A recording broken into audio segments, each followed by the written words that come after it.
Good morning, good afternoon and good evening. कैसे हो आप सब लोग? आई होप आप सब लोग बढ़िया रहोगे। नाउ आज हम अपना न्यू चैप्टर स्टार्ट करने वाले हैं, चैप्टर नंबर 3। ऑफ कोर्स ये जो चैप्टर नंबर मैं 3 लिख रहा हूँ ये मेरे सिलेबस के हिसाब से चैप्टर 3 है। अदरवाइज हो सकता है आपके अलग अलग सिलेबस में अलग अलग चैप्टर रहे। नाउ आज हम कौन सा चैप्टर डिस्कस करने वाले हैं सर? आज हम चैप्टर जो डिस्कस करने वाले हैं वो है रिटायरमेंट और डेथ ऑफ पार्टनर। ठीक है, या तो रिटायरमेंट ले रहा हो यानी कि वो अपना जो है बोया बिस्तर बांधा और चल पड़ा, या फिर उसकी डेथ हो गई, अच्छा आदमी था इसलिए भगवान ने उसको जल्दी बुला लिया। तो ऐसे में अगर दोनों सिचुएशन में कोई भी चीज होती है, चाहे रिटायरमेंट होता है या चाहे डेथ होती है, तो ऐसी सिचुएशन में आप अकाउंटिंग कैसे करोगे वो हमें बताता है चैप्टर नंबर 3। इसी के साथ ही हम पार्टनरशिप का काफी अच्छा पोर्शन कंप्लीट कर लेंगे। अगर पार्टनरशिप 30 मार्क्स के आते हैं तो हम 25 से के अप्रोक्स हम इसे कंप्लीट कर लेंगे पार्टनरशिप को।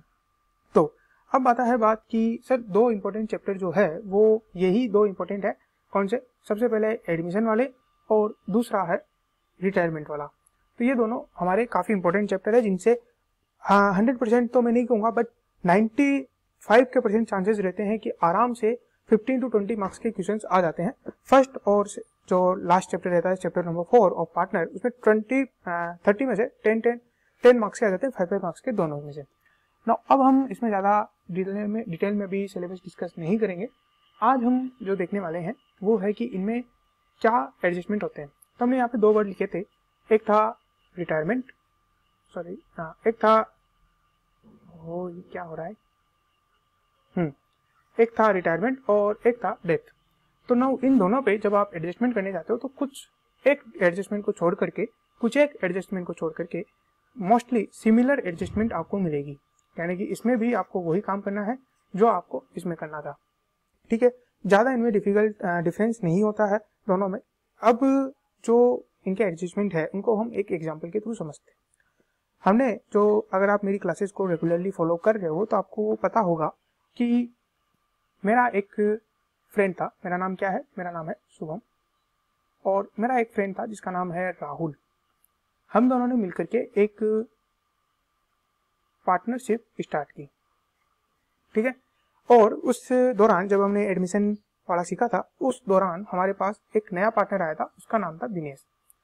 ना दिनेश के हमने सारे एडजस्टमेंट किए और सब कुछ, उससे पैसा वैसा लेना हुआ, लेकिन जो मेरा दूसरा फ्रेंड था राहुल, उसे नहीं जमा। उसने कहा भाई मेरे को नहीं जम रहा है दिनेश के साथ काम करना और मैं जाना चाहता हूँ।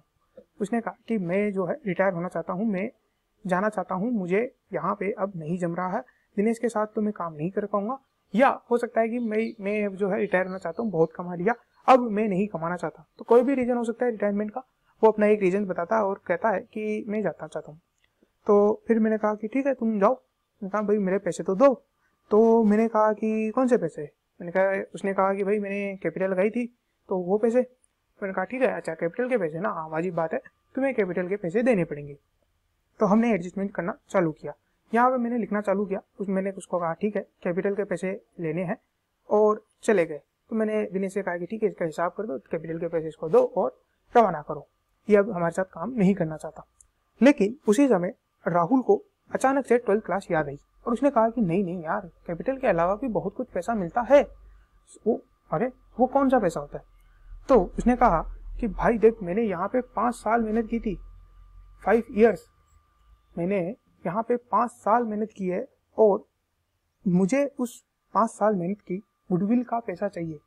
तो फिर दिनेश ने कहा कि हाँ ये सही बोल रहा है, क्योंकि दिनेश ने भी 12th क्लास पढ़ी थी। मैंने तो कहा मैं तो साइंस बैकग्राउंड का स्टूडेंट, आर्ट्स बैकग्राउंड का, 12th भी मैंने ऐसे ही कर ली थी।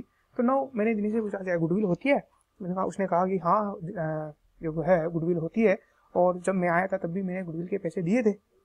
तो मैंने कहा ठीक है, हम गुडविल का भी एडजस्टमेंट कर लेंगे, और गुडविल के भी पैसे जिस तरीके से आप कैलकुलेट कर सकते हो उस तरीके से हम पैसे जो है ले लेंगे, दे देंगे, जो भी होगा देखेंगे ना। उसके बाद अचानक से राहुल को फिर याद आया कि अरे यार हमारे पास एक शेयर पड़े थे। मैंने कहा कौन से शेयर?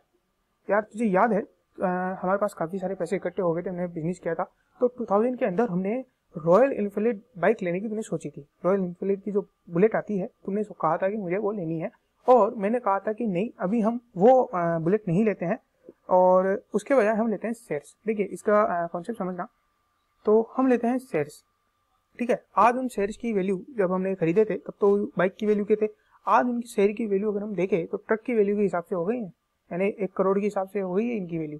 तो वो पैसा तो मुझे दोगे ना। मैंने कहा अरे अच्छा। तो मैंने भी दिनेश से पूछा, भाई तूने 12th क्लास पढ़ी है, कॉमर्स पढ़ी है, तूने मुझे बता क्या शेयर्स का पैसा बनता है। उसने कहा हाँ जरूर, शेयर्स का ही नहीं बल्कि कोई भी एसेट जिसमें अगर रिवैल्यूएशन के दौरान प्रॉफिट हुआ है, यानी पुनः मूल्यांकन के दौरान अगर प्रॉफिट हुआ है तो हमें वो राहुल को देना ही पड़ेगा। ये होता है पुनः मूल्यांकन प्रॉफिट, पुनः मूल्यांकन लाभ। तो मैंने कहा ठीक है यार, कोई भी अगर हम सारी संपत्ति को रिवैल्यू कर लेंगे आज की डेट में और जो भी रिवैल्यूएशन के अंदर पैसा आएगा, जो भी प्रॉफिट आएगा, हम वो तुम्हें दे देंगे।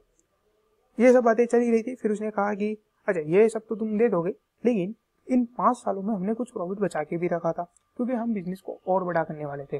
तो वो जो प्रॉफिट हमने बचा के रखा था, अलग अलग रिजर्व्स में हमने रखा था कि हमें ये प्रॉफिट चालू करना है, ये प्रॉफिट चालू करना है, तो ये देना। अब अचानक मैंने, क्योंकि मैं आर्ट्स का स्टूडेंट, मेरे को समझ में नहीं आया, मैंने कहा कि नहीं भाई ये क्या है, तू जा रहा है तो फिर तुझे उस पैसों में से कुछ नहीं मिलेगा। मैंने कहा क्यों मिलेगा तुझे, क्योंकि वो बिजनेस तो अब हम स्टार्ट करेंगे, हमारे लिए चाहिए होगा ना। तो उसने कहा कि देख भाई वो पैसा तो मैंने कमाया है ना, तो उस पैसे पे तो अधिकार जो है वो मेरा है। तो ऐसे में फिर मैंने वापस से दिनेश से पूछा कि क्या ये सच बोल रहा है, इसको पैसे मिलने चाहिए। तो उसने कहा कि हाँ, 12th अकाउंटेंसी में मैंने पढ़ा था, इनको जो है एक्यूमुलेट प्रॉफिट बोलते हैं, यानी कि जो आपने प्रॉफिट बचा के रखा था वो प्रॉफिट यहाँ पे बांटा जाएगा और इसे दे दिया जाएगा। यानी कि जो पार्टनर हमारा रिटायर हो रहा है, हम उसे उसका एक्यूमुलेट प्रॉफिट में जो ये हिस्सा है हम उसे दे देंगे, ठीक है। इसके बाद फिर उसने कहा यार अब भाई अब तो कुछ नहीं बचा है ना। तो कैसे नहीं बचा, देख मैं आज रिटायर हो रहा हूँ, आज डेट है 1 सितंबर, मान के चलिए आज डेट है 1 सितंबर, ठीक है। हालांकि आज जो डेट ऑफ रिकॉर्डिंग है वो है 4 जून, ठीक है। तो कोई कंफ्यूजन नहीं होना, मैं डेली रिकॉर्डिंग करता हूँ और उसी को अपलोड करता हूँ, पुरानी वीडियोज नहीं है ये। लेकिन मान के चलिए कि आज डेट है 1 सितंबर और मैंने और हमारा जो ईयर एंड है वो हो जाता है लगभग 31 मार्च को। तो मैंने 5 महीने एक्स्ट्रा वर्किंग की है और इन 5 महीने में प्रॉफिट भी तो कमाया है, तो वो प्रॉफिट तो मुझे दो। मैंने कहा यार अब मुझे भी ये बात सही लगने लगी। फिर मैंने कहा अरे यार ये क्या बात हुई, प्रॉफिट दो प्रॉफिट दो प्रॉफिट दो प्रॉफिट दो, अगर लॉस हुआ तो हाँ तो लॉस में भी मैं लूंगा ना। यहाँ पे हमेशा ये चीज याद रखना कि यहाँ पे अगर प्रॉफिट हो रहा है तो देंगे, हम मुझे देंगे, लेकिन अगर लॉस हुआ है तो हम उससे लेंगे। और कैसे लेंगे, हम कैपिटल को रिड्यूस कर देंगे, और अगर कैपिटल नेगेटिव में चली जाती है तो फिर हम उससे और पैसा ले लेंगे। यहाँ पर भी अगर एक्यूमुलेट प्रॉफिट की बजाय एक्यूमुलेट लॉस था तो हम वो जरूर लेंगे। यहाँ पर भी अगर रिवैल्यूएशन की बजाय रिवैल्यूएशन में लॉस हुआ है प्रॉफिट की बजाय तो भी हम उससे लेंगे। तो ये सब चीज़ें याद रखना। मैंने यहाँ पे लॉस का पॉइंट इसीलिए लिया है ताकि आपको पता रहे कि लॉस भी हमें उसे रिकवर करना है, प्रॉफिट देना है, लॉस रिकवर करना है ना। उसके बाद उसने कहा कि ठीक है, जैसे 1 सितंबर तक का आप मुझे प्रॉफिट दोगे, उसी तरीके से मुझे इंटरेस्ट भी चाहिए और सैलरी भी चाहिए अगर मैं ले रहा था, अगर राहुल ले रहा था तो। मैंने कहा ठीक है, ये तो वाजिब बात है, इंटरेस्ट और सैलरी देनी बनती है, दे देंगे। लेकिन जैसे ही मैंने बात सुनी इंटरेस्ट और सैलरी, तो क्योंकि मैं मारवाड़ी परिवार का हूँ और पैसे बचाना चाहता हूँ, तो मैंने उसे तुरंत कहा कि भाई इंटरेस्ट तो हम दे देंगे सैलरी पे, सॉरी कैपिटल पे, लेकिन इंटरेस्ट ऑन ड्रॉइंग तुझे देना पड़ेगा ना। तो जैसे ही हम इंटरेस्ट ऑन कैपिटल कैलकुलेट करेंगे उसी समय एक और हमारे पास आ जाता है इंटरेस्ट ऑन ड्रॉइंग, ठीक है। तो नाउ यहाँ पे आप लोगों को समझना होगा कि हमने कितने सारे एडजस्टमेंट देख लिए। शुरू से अगर हम देखें तो सबसे पहले जो कैपिटल अकाउंट था उसका बैलेंस हमने लिया, उसके बाद हमने कहा कि जो भी गुडविल हम कैलकुलेट करेंगे उसका पैसा हमें चाहिए, रिवैल्यूएशन का पैसा हमें चाहिए, एक्यूमुलेट प्रॉफिट लॉस का हमें पैसा चाहिए, प्रॉफिट और लॉस जो कि अप टू दैट ईयर है, up to date of retirement है। मान लीजिए हम इसे एक टाइमलाइन के थ्रू समझते हैं, ठीक है। टाइमलाइन क्या है, जैसे कि ये 31 मार्च को ईयर एंड हो जाता है, ये 31 मार्च को ईयर एंड हो गया। अब यहाँ पे जो हमारे अलग अलग पार्टनर्स है, जो कि तीनों पार्टनर है, वो मिलके यहाँ बिजनेस करेंगे, ठीक है। और मान लीजिए 1 सितंबर को रिटायर हो जाते हैं, ठीक है। तो यहाँ पे ये जो 1 सितंबर तक का जो इन्होंने कामकाज किया है, यहाँ पे कुछ भी हो सकता है, प्रॉफिट होता है तो प्रॉफिट दिया जाएगा और अगर लॉस होता है तो लॉस भी डिस्ट्रीब्यूट किया जाएगा।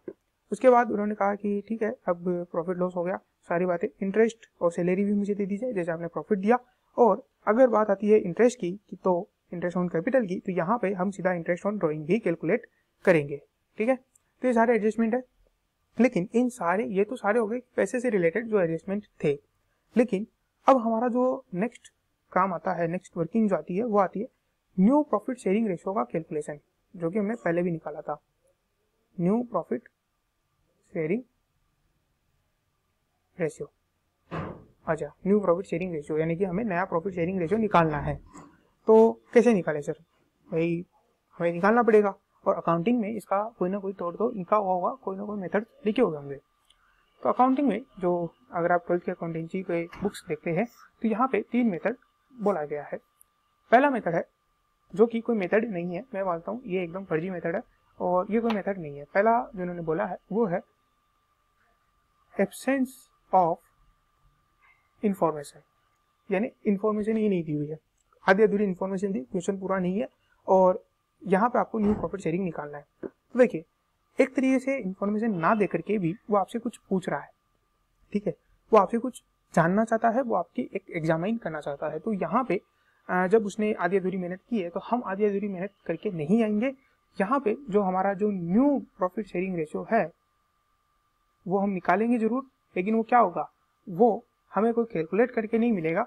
उनका जो पुराना रेशियो है, ठीक है, उनका जो ओल्ड रेशियो है वो ही इनका न्यू प्रॉफिट शेयरिंग रेशियो हो जाएगा। जैसे मान लीजिए शुभम, राहुल और दिनेश पहले मान लीजिए 5:3:2 में डिवाइड करते थे अपना प्रॉफिट शेयरिंग।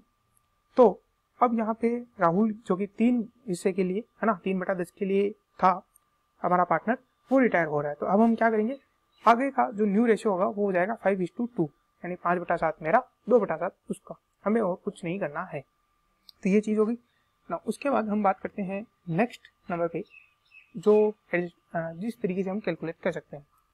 तो यहाँ पे इन्होंने बोल दिया कि ये एक पाई है, क्या है ये एक पाई है, एक रोटी है, और इस रोटी के पहले 3 टुकड़े थे, ठीक है, ये 3 इस तरीके से टुकड़े थे, एक था 5/10, ठीक है, एक था 3 और एक था 2, ठीक है, एक 5वां हिस्सा लेके जाएगा, यानी कि एक आधा हिस्सा ले जाएगा, और एक तीसरा 3/10वां हिस्सा ले जाएगा, और एक 2/10वां हिस्सा ले जाएगा। यानी इस पूरे रोटी के टुकड़े के 10 हिस्से होंगे, जिसमें से 5 हिस्से शुभम लेके जाएगा, 3 हिस्से राहुल लेके जाएगा, और 2 हिस्से दिनेश लेके जाएगा।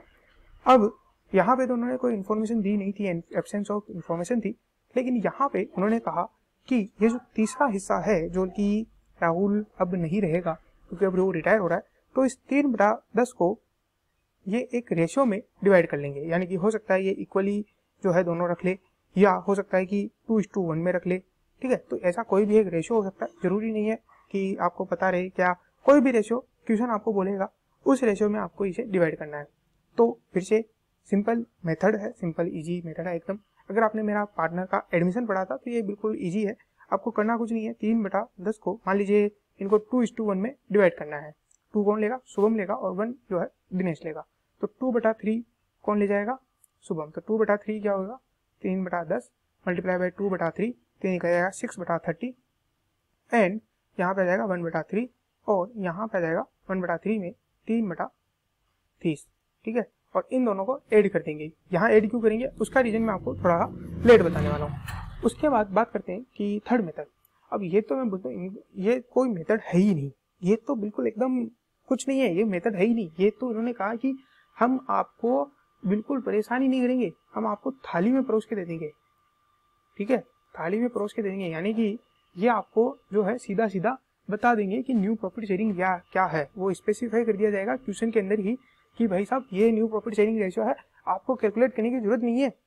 तो इस समय अगर ये सिचुएशन आती है ना, तो जब भी क्वेश्चन करो एक बार क्वेश्चन को थैंक यू जरूर बोल देना कि भाई ठीक है यार, तूने हमारे 5 मिनट 10 मिनट तो बचा लिए, और थोड़ी सी गलती हो जाती वो भी बच गई हम, ठीक है।